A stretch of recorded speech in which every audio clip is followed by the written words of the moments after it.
In mid-February, firefighters in Waterbury, Connecticut responded to a call at a home in the city. What they found was more than fire and smoke. Thank you for joining us. I'm Bridget Bjorlo. When firefighters entered the home on Blake Street, they found a 32-year-old man emaciated, dirty, and asking for help. Nearly a month later, 56-year-old Kimberly Sullivan was arrested. She's accused of holding her stepson captive in that home for more than 20 years. Police say the man told them he set the fire on purpose because he wanted to find freedom and that he had been held in that home since he was just 11 years old. The day after Sullivan's arrest, police released additional details about the case. And Fox 61's Kayla Cade has the story. Man's unimaginable suffering over the course of 2 decades is just a reminder of the darkness that does exist in our world. Our hearts and our prayers go out to him. A show of support from Mayor Paul Penarewski Jr. as he talked about the case of a 32-year-old man held in captivity. That man told police he was trapped in a house on Blake Street where his stepmother, Kimberly Sullivan, kept him locked up in a room. Police found out about this when firefighters responded to a fire at their house on February 17th. They said the stepson told firefighters he set the fire on purpose so he can gain freedom. Police noticed the state of the man's body: rotten teeth, dirty, and extremely emaciated. Here's an adult that was 5'9" and 68 pounds. There's some apparent orthopedic issues. The room was very small. He was taken to the hospital for smoke inhalation. Police Chief Fernando Spagnolo said officers launched an investigation and they arrested Sullivan on Wednesday. In the arrest warrant, the man told police there was a lock on the outside of his bedroom door. That room did have exterior locks on it and a number of different styles of exterior locks. As was explained during an interview with the victim throughout the years, it appeared that the locks increased in security levels as time progressed. Spagnolo said this was a very controlling situation. Information was very guarded on what was released and when he was able to see other members of the family and other members of the community. The man said he couldn't find other ways to get help, such as by getting someone's attention through the window. He was fearful that if he broke that storm window or tried to open it up, that there would be some retaliation. The police report shows how he would drink from the toilet to stay hydrated, and it says he was starved and was forced to find food elsewhere, like school. Because of this, the Department of Children and Families were called to the home twice. The man told police he was forced to lie about his true living conditions. Police said DCF called them to do welfare checks in the past. Spagnolo recalled one from 2005. Officers went to the house. The house was clean. It was lived in. They spoke to the victim at that point in time, and there were no cause for any alarm or any conditions that existed that would have led officers to believe anything other than a normal childhood and a normal family existence was occurring. Police were called back in April, this time by the family who wanted to file a harassment complaint against the members of the school district. Saying that they were continuously reporting them to DCF and felt that they were trying to get the family in trouble and have the family investigated. We have no further information about where that went other than there was no proof provided by the family that there was any type of harassment that was occurring. The man told investigators he was pulled from school in the 4th grade because of DCF. Mayor Penarewski said city leaders will make sure the systems are working in the future. Do the checks, we can make sure that teachers, and administrators are looking out for children, notice some of the telltale signs. Sullivan will face a judge on March 26. In Waterbury, Kayla Cade, Fox 61.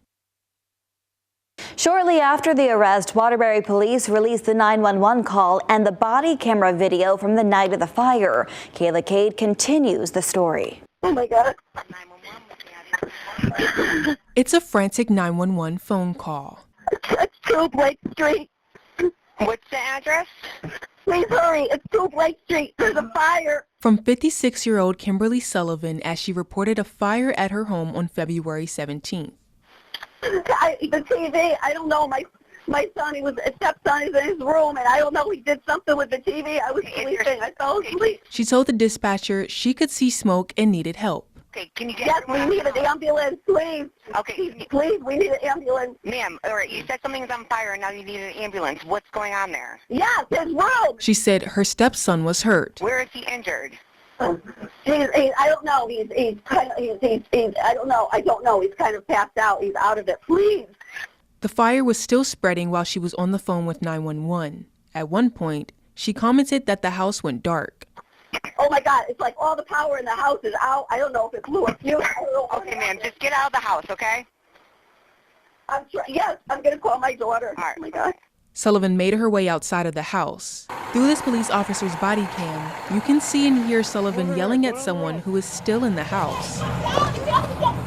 Come on, come down, come down. Come on, Who else is in the house? Who else is in here? You my okay? stepson is in here. The officer directed her to move away from the house. You can see the firefighters carrying her stepson in their arms. The officer told her to stay behind while he goes to the ambulance. I need you to stay over here.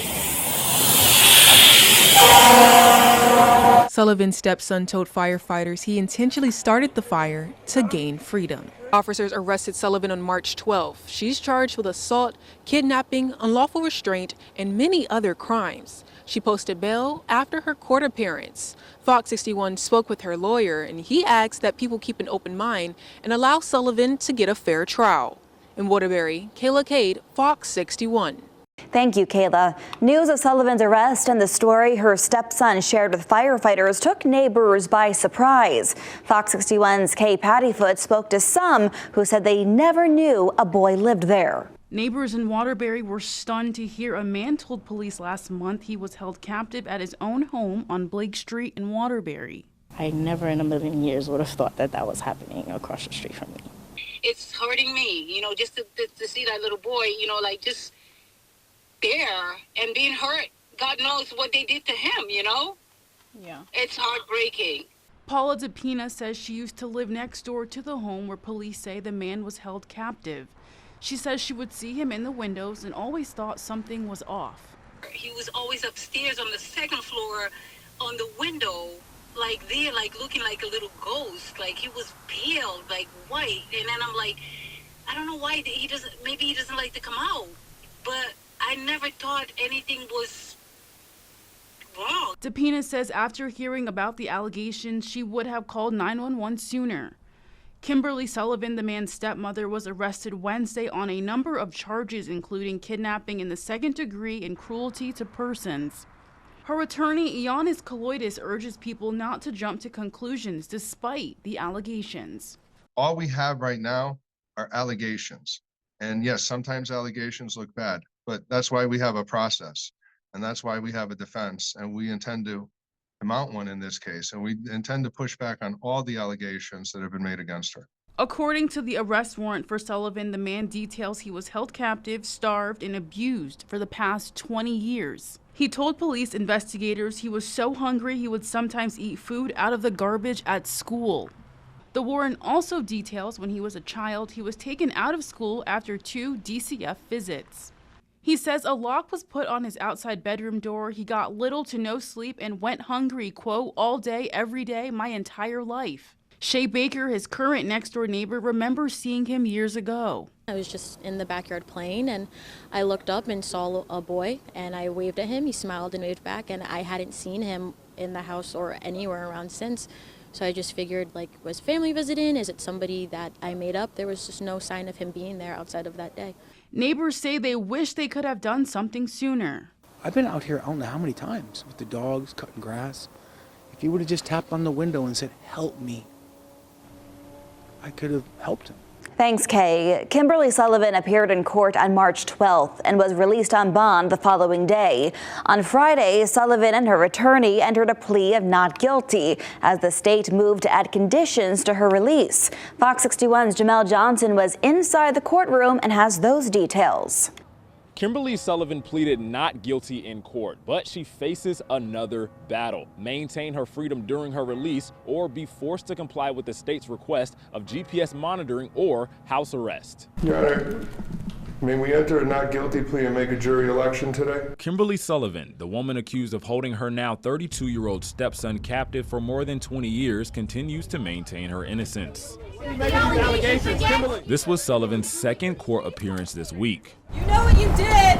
On Wednesday, the state filed a motion to impose house arrest or GPS monitoring during her release. I introduced myself to the victim, explained who I was. His first question in this sphere is, why is she out walking around when I was locked up in a room for 20 years? Tracy Vallorin, the son's biological mother, says she feels the same way. She should be in prison just like she kept my son. It's disgusting that everybody that was in that household is in prison, in solitary confinement, and they could be fed 2 cups of water a day. The prosecution tried to strengthen their argument by bringing up additional witnesses they say have come forward, like Sullivan's friend of 21 years. In the 21 years she's known this defendant, she's never spoken of a stepson. She was shocked to learn she had a stepson, and that friend was never allowed in this house. Sullivan's attorney, Jonas Koloidis, pushed back on the state's motion. He says Sullivan already follows the current release conditions and shows a willingness to appear in court. I believe they would have a direct and significant impact on her right to a fair trial, and it is one that will impact and bear directly on the presumption of innocence, which is something that is crucial in this case, because nobody has afforded her that. We asked Attorney Koloidis about his thoughts on the additional witnesses. It means nothing. There's going to be plenty of people that are going to come out of the work and have all these horrible things to say about my client. We'll see what's actually admissible in court and what stands up in court under cross-examination. Ultimately, the court granted the condition of GPS monitoring, but denied the state's house arrest request. Judge Joseph Schwartz said that even though these are just allegations right now, this is the most troubling case he's dealt with here in Waterbury. Sullivan's next court date is April 22nd. In Waterbury, Jamel Johnson, Fox 61.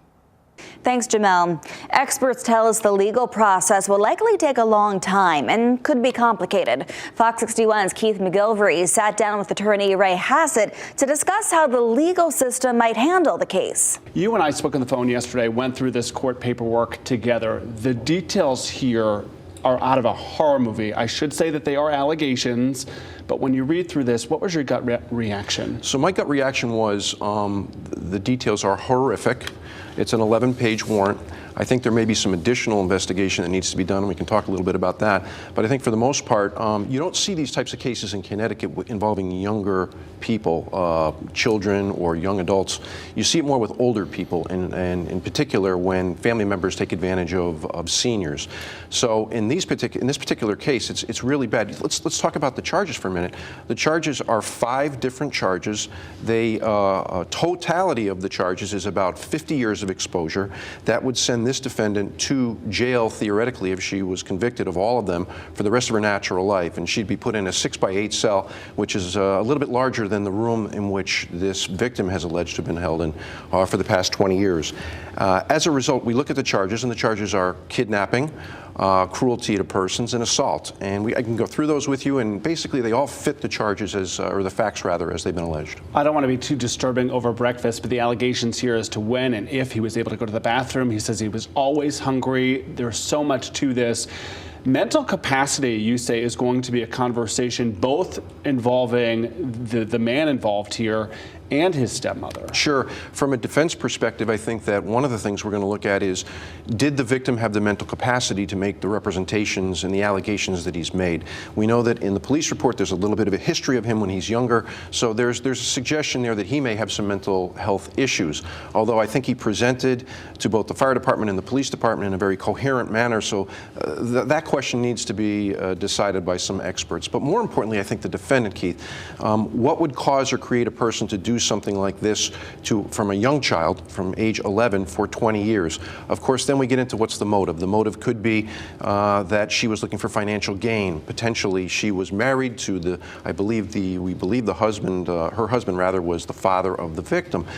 Did he leave money to the child? Was she controlling the money? Was she getting benefits from the state or from the federal government? So it could be for financial reasons that she did this. That's something that needs to be investigated, I believe, a little bit further. We know the biological dad last year. We also learned that this individual may have had siblings. What is the stepmother's defense as you see it?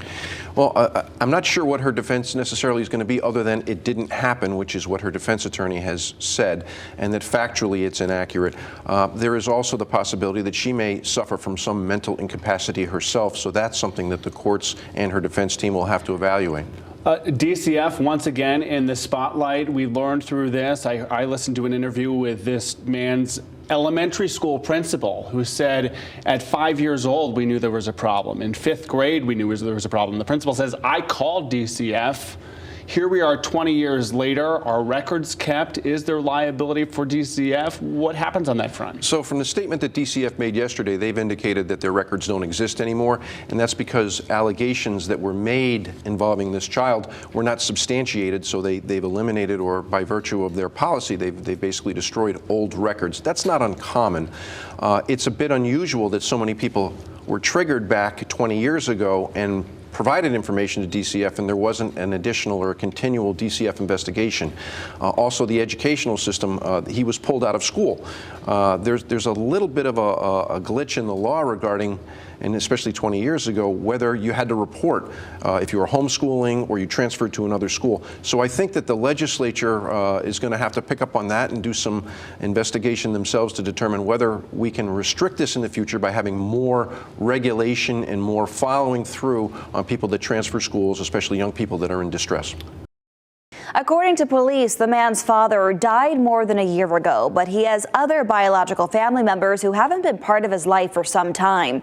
Jamel Johnson spoke with the man's biological mother and half-sister, who say this is the first time they've seen him in decades. Imagine laying eyes on your brother when you were just a child, only for that to be the last time you'd ever see him again, or holding your son just for you to be cut off from his life. That's what Heather Tessman and her mother say has been their reality their entire life. Just once is how many times Tessman saw her brother. She was just a child herself during that first and last time. I saw him when he was a baby.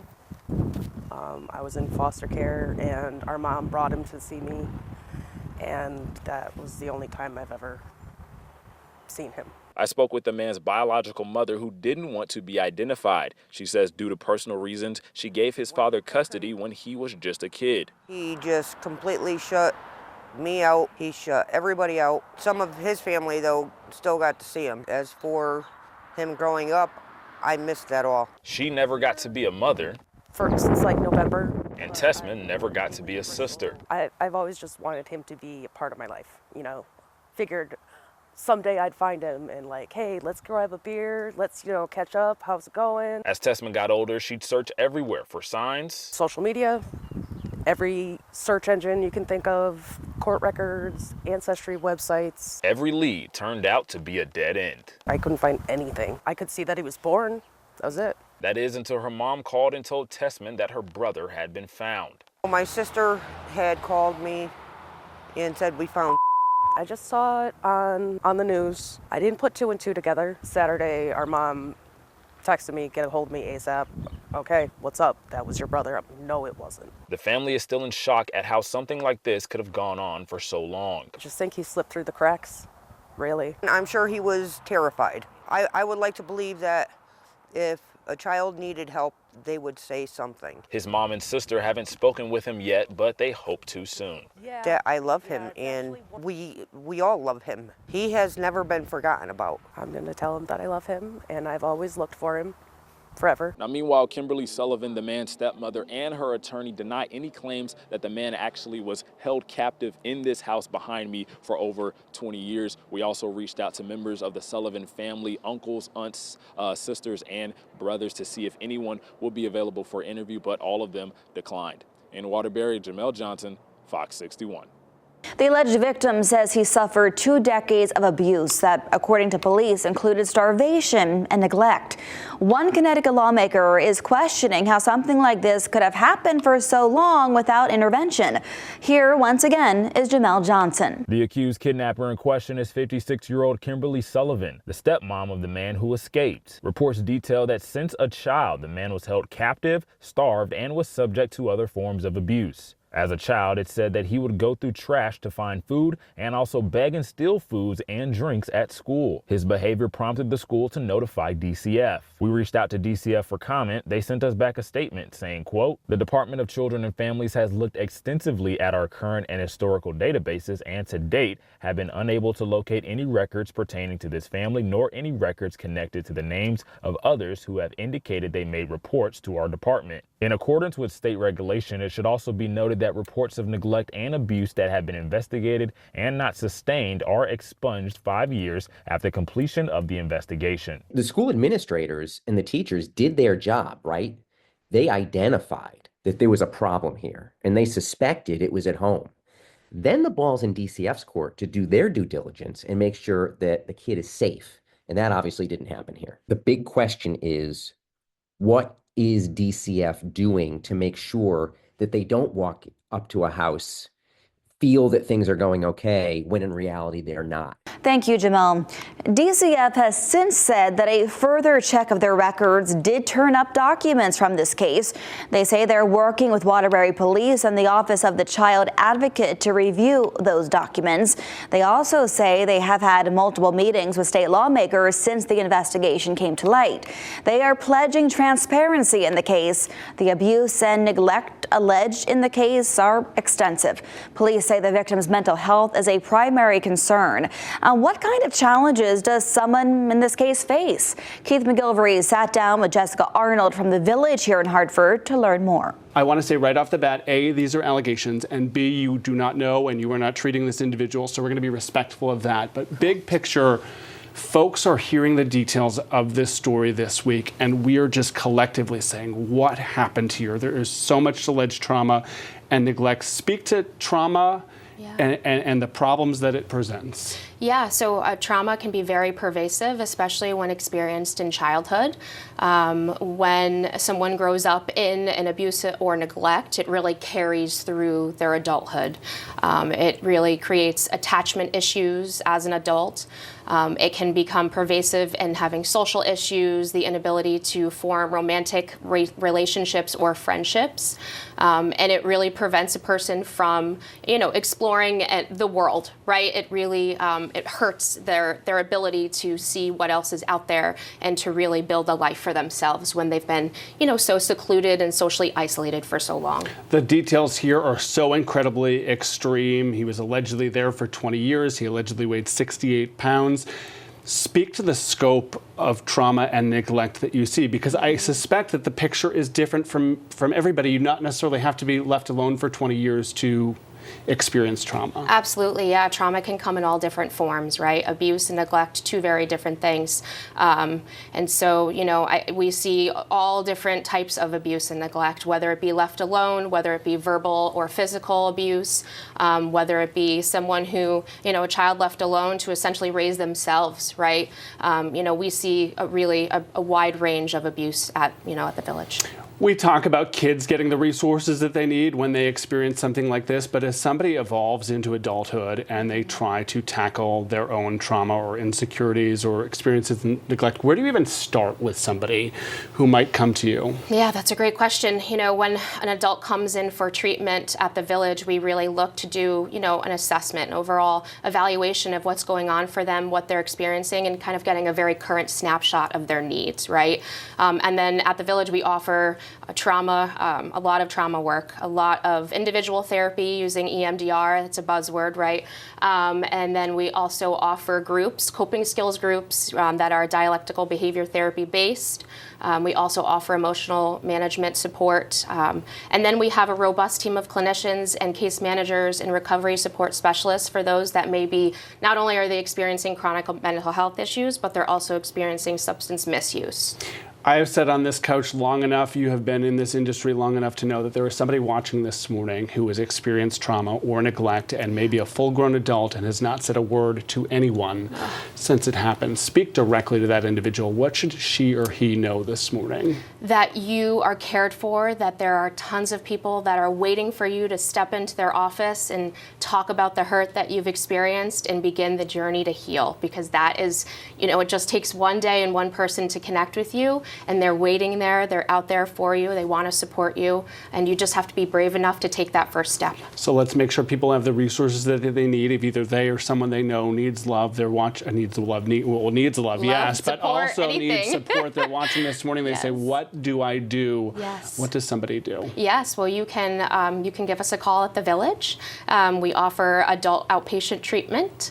Our office is on Wethersfield Ave in Hartford, so you're more than welcome to join us there, come in person, or you can go to thevillage.org and get all the information that you need.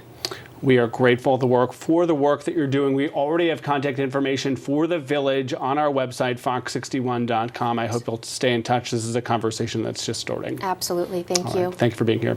In the wake of these terrible accusations, the community has rallied around the man at the center. Fox 61's Angela Bavaro spoke to an organization raising money for his care.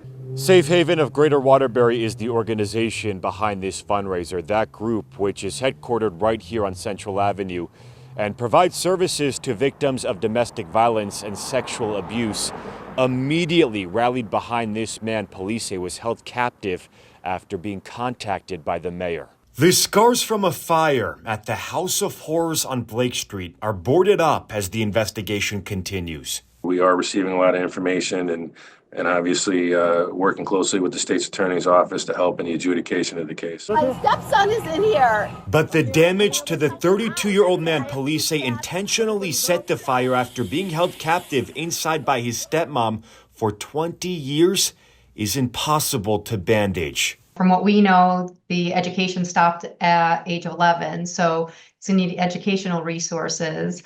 He doesn't even probably know about technology these days. Anything that he's dealing with medically, from the weight loss or rebuilding his muscles to being able to walk properly, physical therapy, emotional therapy. Amanda Nardozzi is offering a second chance. Her organization, Safe Haven of Greater Waterbury, set up this GoFundMe to support the man. So we initially started it with the hopes to raise $10,000. That could go to help support some of his medical care, dental treatment, long-term rehab. Nardozzi says support is critical in this case, delivered in a trauma-informed manner. Dealing with the client on a much more empathetic level than you would with a person in society, understanding what they've gone through. And to make sure more kids do not endure the same trauma, Nardozzi wants to see better communication between agencies. Part of the issue and my career going back dealing with DCF, it's that we're siloed. All these agencies are standalone agencies, state agencies, law enforcement is their own agency. There's no collaboration and follow through when this happens. So, if one person goes out and does a welfare check, everything's okay. And DCF, nobody's communicating.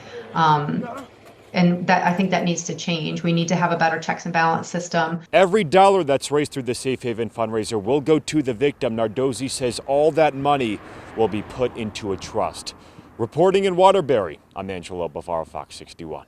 Thanks, Angelo. We will continue to follow this difficult story and we'll bring you the very latest on Fox 61 Plus and fox61.com. For now, I'm Bridget Piorlo. Thank you for joining us.